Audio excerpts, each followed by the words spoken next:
Hey guys, welcome back. All right, I'm feeling better finally. Um I was having a lot of anxiety yesterday and I was just feeling super frustrated and uh, yeah, just a lot. And I'm trying to stay focused on God and the Bible and staying on this road I'm on and just I think I need to make a little more effort to like, if I'm confused about, you know, chapters or verses or things going on, I feel like I need to make a little bit more of an effort to do a little research um, and like just make that time. So, it's hard. It's an adjustment, and I feel like um, I'm also adjusting to being a stay at home mom and just, battling all that. And then my husband, for the next like 8 months is really busy because he's going to school full time and works full time, but it's during the nighttime. So he sleeps in the afternoon and evening. So it's just rough. I'm taking care of my daughter pretty much by myself and trying to read the Bible and pray and change my lifestyle, change the way I'm eating, and just my perspective on things, and just a lot. It's a lot. It's a little overwhelming sometimes, but the thought of stopping is just like not even an option at this point. Like, I feel like I'm just so down this road. And that's crazy to say. It's only been like a month and a half, like maybe 2 months. Well, like a month and a half, yeah. Um, And I just feel like I'm already down this road to where it's like at the point now where it's like, it's not an option to stop. Like, I believe in God, I believe in the Bible, and I'm here to like really learn and really understand what God's wanting to tell us and tell me, tell us humans through the Bible. You know what I mean? So I'm here for it and I'm not quitting, even on my bad days. And I finally looked up the name of the different like books in the Bible. Like, why is Numbers and like Genesis and Exodus and all of that, and then the future ones. So I read that it's a mixture. So some of the names of the books are just based off of like just themes in the that book. So like Numbers is Numbers because there's a lot of numbers in this book that are talked about and going on. And then like Genesis is because it's like talking about I guess Genesis is like back then another word for like, the creation of the world and earth and everything, I guess. I don't know if I said that correctly. Um, and then like Exodus is because God, got them out of um, Egypt. I, I'm pretty sure. I'm trying to remember. I'm still like trying to remember everything and how it went. And then like some of the future books that we haven't gotten to yet are like Matthew is based off of the author. That was his name. And then there's some other ones that are named, the books are named after the author that wrote those books. And then there's some of them that are named, I guess, after so I guess some of them are like letters to someone or something. And so they're named after that. So, like, I guess, if I remember this correctly, I think the 2 Corinthians were letters to the Corinthians or like someone like that. And then the Roman, I don't know if that's correct. I think it's Roman. Um, I think so. That one was a letter to someone or to the Church of Rome, or something like that. I don't know. So like the different books, the names of the books, I think there's like, I want to say 66 books in the Bible, I think it is.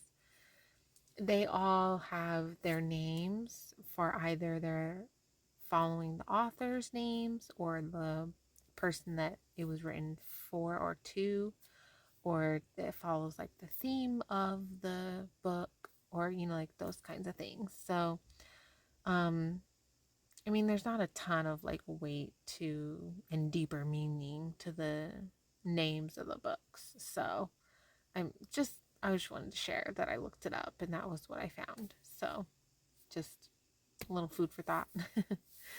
Okay, guys, I'm done rambling. So sorry. I have a problem with that. Let's get started with today's numbers. Then the priest is to write these curses on a scroll and wash them off into the bitter water. He will require the woman to drink the bitter water that brings a curse, and it will enter her to cause bitter suffering. The priest is to take the grain offering of jealousy from the woman, present the offering before the Lord, and bring it to the altar. The priest is to take a handful of the grain offering as a memorial portion and burn it on the altar. Afterward, he will require the woman to drink the water. When he makes her drink the water, if she has defiled herself and been unfaithful to her husband, the water that brings a curse will enter her to cause bitter suffering. Her belly will swell and her womb will shrivel. She will become a curse among her people. But if the woman has not defiled herself and is pure, she will be unaffected and will be able to conceive children. This is the law regarding jealousy when a wife goes astray and defiles herself while under her husband's authority, or when a feeling of jealousy comes over a husband and he becomes jealous of his wife. He is to have the woman stand before the Lord, and the priest will carry out all these instructions for her. The husband will be free of guilt, but that woman will bear her iniquity. The Lord instructed Moses, "Speak to the Israelites and tell them, when a man or woman makes a special vow, a Nazirite vow, to consecrate himself to the Lord, he is to abstain from wine and beer. He must not drink vinegar made from wine or from beer. He must not drink any grape juice or eat fresh grapes or raisins. He is not to eat anything produced by the grapevine, from seeds to skin, during the period of his consecration. You must not cut his hair throughout the time of his vow of consecration. He may be holy until the time is completed, during which he consecrates himself to the Lord. He is to let the hair of his head grow long. He must not go near a dead body during the time he consecrates himself to the Lord. He is not to defile himself for his father or mother, or his brother or sister, when they die, while the mark of consecration to his God is on his head. He is holy to the Lord during the time of consecration. If someone suddenly dies near him, defiling his consecrated head, he must shave his head on the day of his purification. He is to shave it on the 7th day. On the 8th day, he is to bring 2 turtle doves or 2 young pigeons to the priest at the entrance to the tent of meeting. The priest is to offer one as a sin offering and the other as a burnt offering to make atonement on behalf of the Nazirite, since he incurred guilt because of the corpse. On that day, he is to consecrate his head again. He is to rededicate his time of consecration to the Lord and to bring a year-old male lamb as a guilt offering.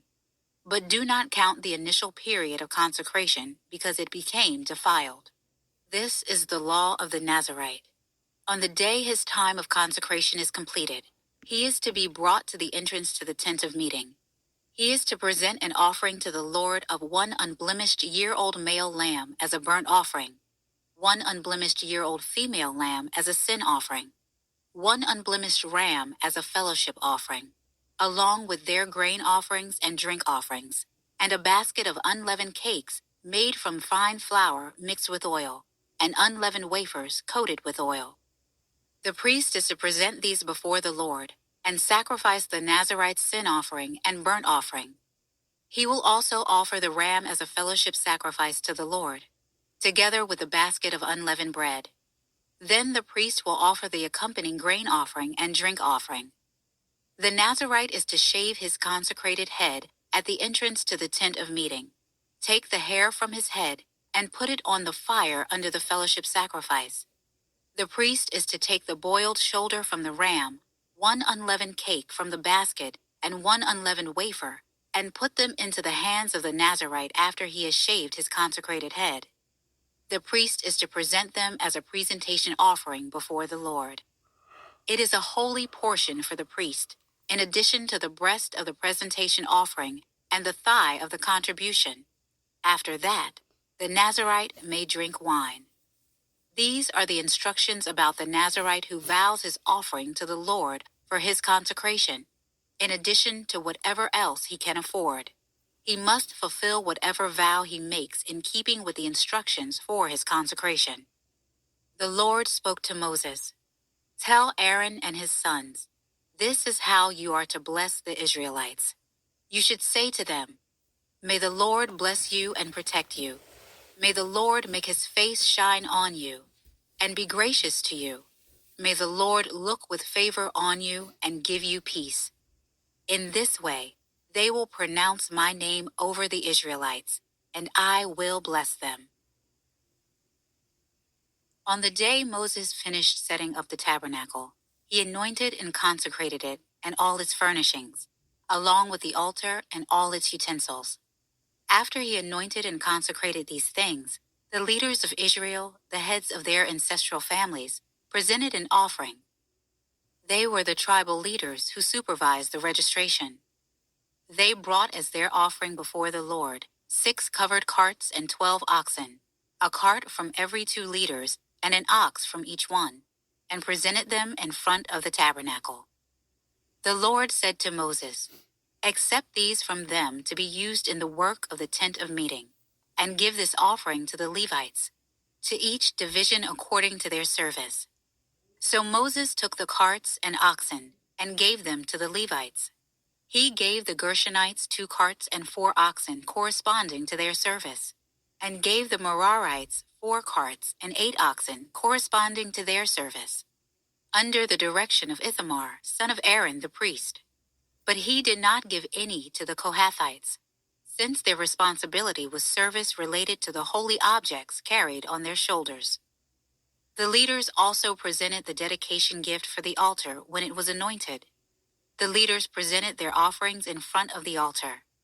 The Lord told Moses, "Each day have one leader present his offering for the dedication of the altar." The one who presented his offering on the first day was Nahshon, son of Amminadab, from the tribe of Judah. His offering was 1 silver dish weighing 3¼ pounds, and 1 silver basin weighing 1¾ pounds, measured by the standard sanctuary shekel, both of them full of fine flour mixed with oil for a grain offering. 1 gold bowl weighing 4 ounces, full of incense, 1 young bull, 1 ram, and 1 male lamb a year old for a burnt offering, 1 male goat for a sin offering, and 2 bulls, 5 rams, 5 male goats, and 5 male lambs a year old for the fellowship sacrifice. This was the offering of Nahshon, son of Amminadab. On the second day, Nathaniel, son of Zuar, leader of Issachar, presented an offering. As his offering, he presented 1 silver dish weighing 3¼ pounds, and 1 silver basin weighing 1¾ pounds, measured by the standard sanctuary shekel, both of them full of fine flour mixed with oil for a grain offering. 1 gold bowl weighing 4 ounces, full of incense, 1 young bull, 1 ram, and 1 male lamb a year old for a burnt offering, 1 male goat for a sin offering, and 2 bulls, 5 rams, 5 male goats, and 5 male lambs a year old for the fellowship sacrifice. This was the offering of Nathaniel, son of Zuar. On the third day, Eliab, son of Helon, leader of the Zebulunites, presented an offering. His offering was 1 silver dish weighing 3¼ pounds, and 1 silver basin weighing 1¾ pounds, measured by the standard sanctuary shekel, both of them full of fine flour mixed with oil, for a grain offering, 1 gold bowl weighing 4 ounces, full of incense, 1 young bull, 1 ram, and 1 male lamb a year old, for a burnt offering, 1 male goat for a sin offering, and 2 bulls, 5 rams, 5 male goats, and 5 male lambs a year old, for the fellowship sacrifice. This was the offering of Eliab son of Helon. On the 4th day, Elizur son of Sheador, leader of the Reubenites, presented an offering.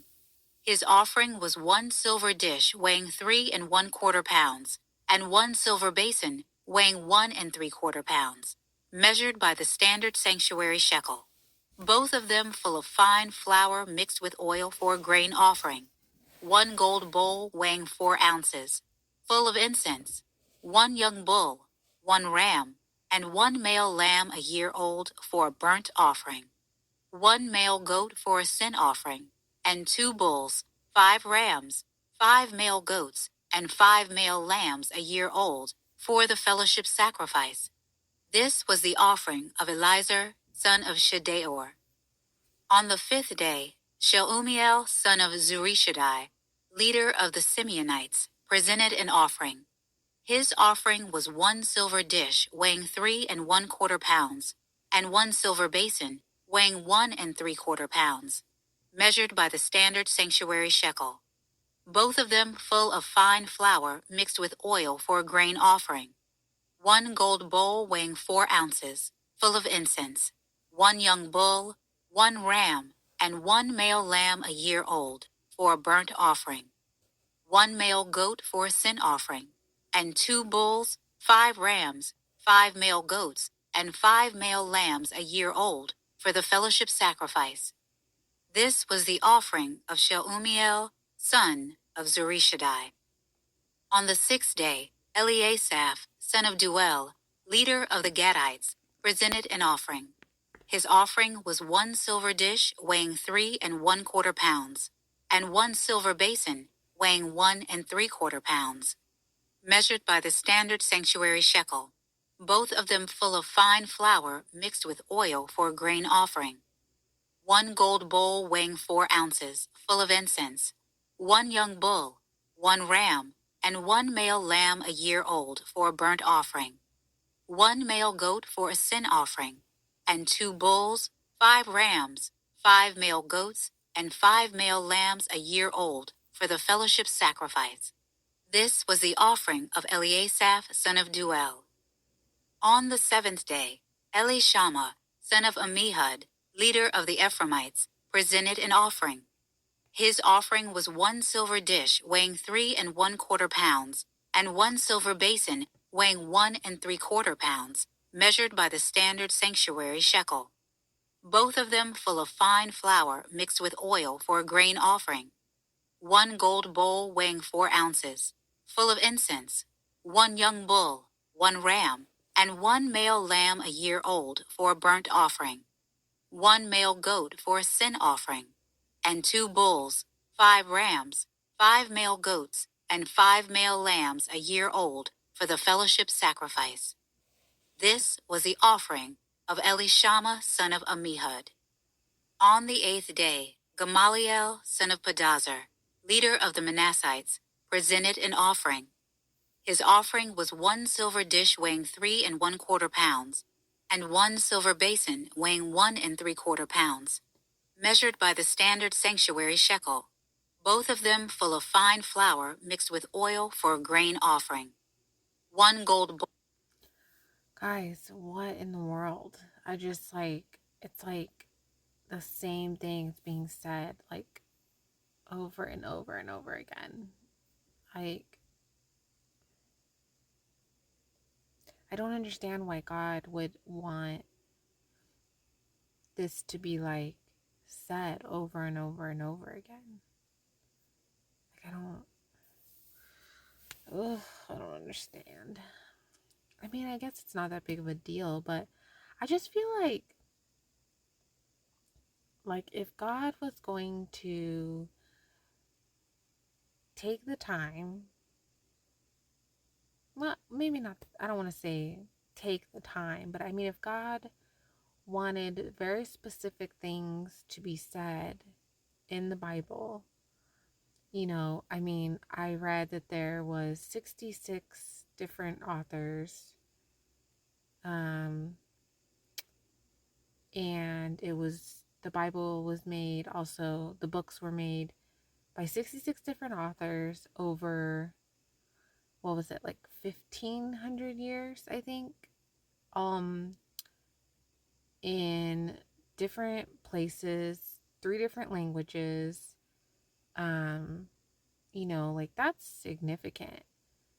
And I feel like, why would God want the Bible and like his word and, all of this, and then to do something like this in these chapters where it's just like repeating the same thing over and over and over again, basically, just different days with different like people with their offerings. I mean, there has to be something significant there. I mean, I feel like, why would God like have like some parts of the Bible be significant and then other parts not? Because then what would be the point of doing the parts that are not really significant? Like, why would he even bother? Why would he even, like, there has to be a reason. There has to be. I mean, it just wouldn't make sense if there wasn't. It wouldn't make sense for God to do that and include these things in the Bible.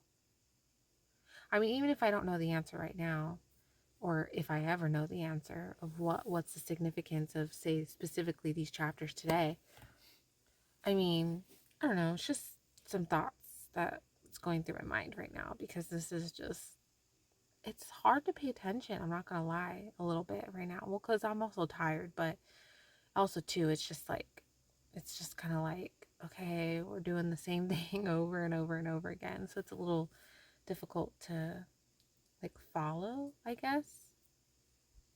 Um, Weighing 4 ounces, full of incense, 1 young bull, 1 ram, and 1 male lamb a year old for a burnt offering, 1 male goat for a sin offering, and 2 bulls, 5 rams, 5 male goats, and 5 male lambs a year old for the fellowship sacrifice.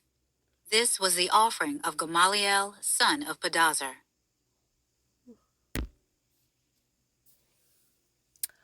all right, guys. Well, that's the end of today's chapters.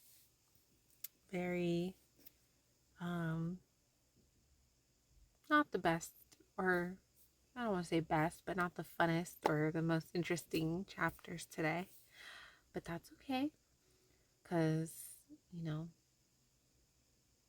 there's a reason God included this in the Bible. So, whether I ever learn the answer or the reason why or not is another story, but it's all good. It's all good. Um, if anyone by chance happened across this video and this is your first time watching,